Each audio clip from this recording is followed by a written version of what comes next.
मैं इस देश का जवान हूँ, ये माटी मेरी शान है। छाती चीर के दिखा दूंगा, अंदर बैठा हिंदुस्तान है, अंदर बैठा हिंदुस्तान है।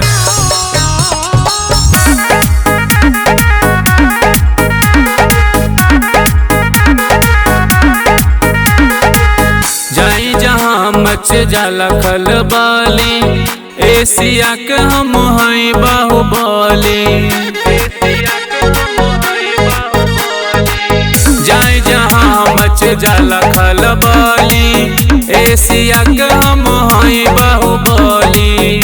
हम चलिला उतन तिरंगा लहरे आसमान, हम करी न गुमान यही माटी पर। लिख देब जय हिंद छाती पर, बाटे घमंड यही माटी पर।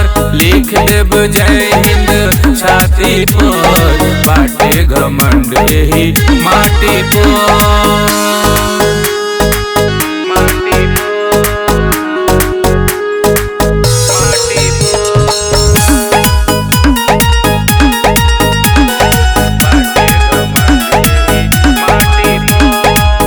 देश के जब बात आई त दे दे हब हम जान हो।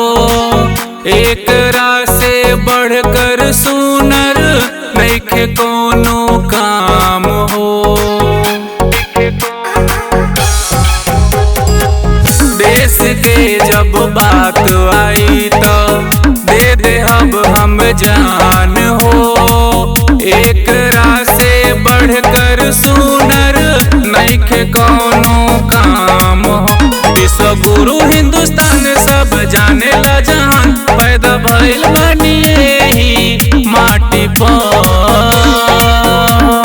लिख देब जय हिंद छाती पर, बाटे घमंड यही माटी पर।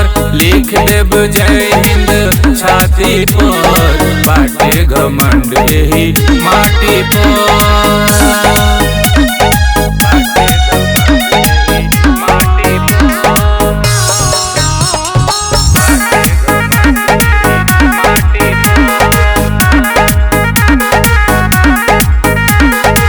संजय संतोष बतिया कहे अभिमान से, के हुए से डरी लेना जी लिसान से।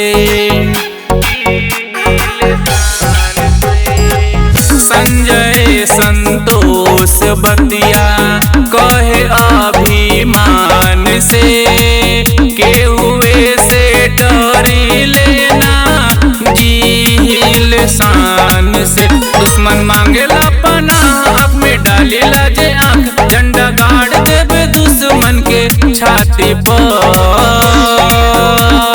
लिख देब जय हिंद छाती पर, बाटे घमंड यही माटी पर। लिख देब जय हिंद छाती पर, बाटे घमंड यही माटी पर।